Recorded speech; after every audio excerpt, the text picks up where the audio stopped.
So I know the question on everyone's mind right now, Emma, are you feeling better after you had the flu? Emma, can you beat Cenk and Anna if you sign up at tyt.com/Emma? I don't know, maybe.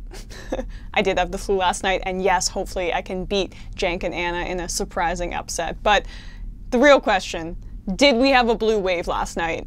Honestly, yes. But with many caveats. I can't pretend that I'm over the top excited about the results. I am happy, very happy, don't get me wrong. The House, great news. It was exactly what we were hoping for on the Democratic side, although the gains have thus fallen within the more conservative polling margins and with the more conservative candidates. Nearly every Justice Democrat candidate's not taking any corporate PAC money up in contested races lost. Even the ones who had really good shots, Randy Bryce, Jess King, etc. Both Kara Eastman and Amar Kampa-Najjar's races are still outstanding, but it looks like they're going to lose them too. Many of the more centrist candidates won. However, here is the good news that we're facing. The Democrats have the House. We still don't know by how much, but here is what we do know. Tuesday night's win is a victory for the Democratic Party, regardless of the final breakdown of seats. Party enthusiasm was high in the Trump era, but gerrymandering gave Republicans a big structural advantage going into the midterms. House Democrats will wield the Speaker's gavel once again, and with it, the power to investigate the Trump administration. They will also have more leverage on policy than they did in the minority. Imagine a scenario in which Republicans maintain control of the House.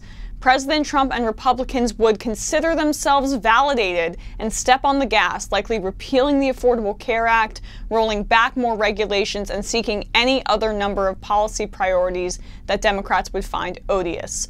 Now all of that is stopped in its tracks. And that is truly a blessing in a time when fascism could have been emboldened, when this administration, steeped in corruption, could have taken even further steps to stifle democracy. They've been stymied. And we have to take that as good news, even though it was the good news that we were expecting. It's still good news nonetheless. Trump will not have both chambers. I repeat, Trump will not have both chambers. It's also important to note that for the first time, over 100 women will be representatives in the House, including Alexandria Ocasio-Cortez, my girl, Rashida Tlaib, Ilhan Omar, Ayanna Pressley, incredibly progressive candidates, all not taking any corporate PAC money. But now to the bad news, and a bit of a rant by me. Democrats bungled the Senate. Bungled it.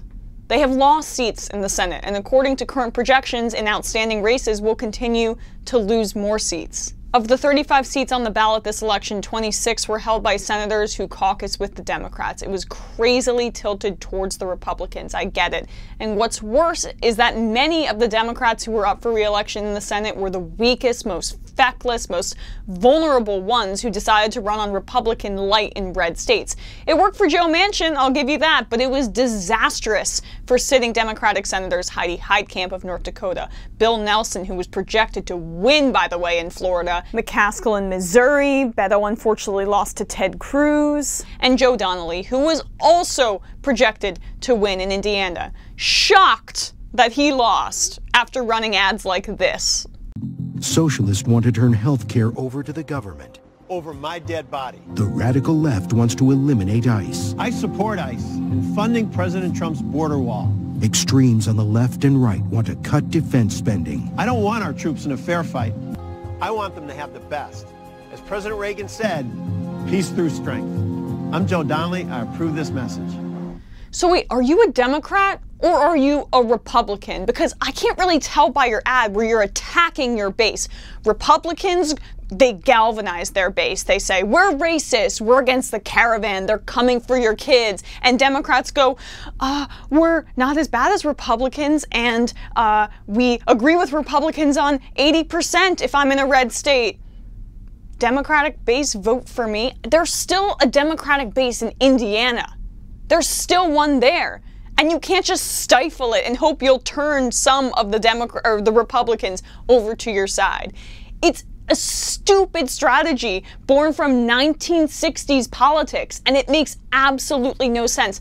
Voters respond to strength. It's a theme you'll hear from me all the time. voters respond to strength. And Joe Donnelly did not project strength by saying, I'm a Democrat who agrees with Republicans on everything. Please don't vote me out. Please, please, please. And the Democrats are projected to lose in Montana with incumbent Tester and Arizona with Kyrsten Sinema, who ran proudly on being against Medicare for all and being a centrist. You know what excites the American people? When you signal that you have little to no principles or strength and run as a down-the-line centrist. That's what gets the people going. These Democrats live in the past. Medicare for All has an over 70% approval rating and is over 50% in many polls with Republicans. Want to win over the more conservative voter? That's how you do it, with populism, not by saying, I'm the watered-down version of the other candidate. So yes, the Democrats have lost seats in the Senate, all from centrist candidates. Luckily, there's one victory in the Senate in Nevada. Thank the Lord. Jackie Rosen has defeated Dean Heller, a candidate who showed weakness, said he was against Trump, and he was going to fight against him, and then started embracing him as the race got closer. It's almost like the voters care about strength more than anything. But look, I'll self-scout here too. You know, the more centrist Democrats won in the House, so there's something to be investigated there. But I really think when you have a broader platform, when you're looking at the Senate races, you have to project strength. That's how you get out your base. That's how you get turnout in these states. The rest of the media is calling this a complete win for the Democrats, and I'm thrilled about the House. Don't get me wrong, but even in a year that was so tilted towards the Republicans on the Senate side, even in a year when the economy is doing well in terms of what the media uses with their metrics, I think the Democrats should have done better in the Senate, to be honest with you. Donnelly and Nelson were favored to win in the polls, and they lost because they are as uninspiring and weak as it gets. But there is a silver lining. Republicans will be playing more defense next cycle, defending 22 Senate seats, while Democrats will be defending 12. The opposite dynamic from this cycle.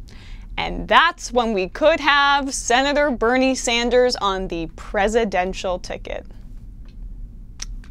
Now that will be a goddamn blue wave, ladies and gentlemen.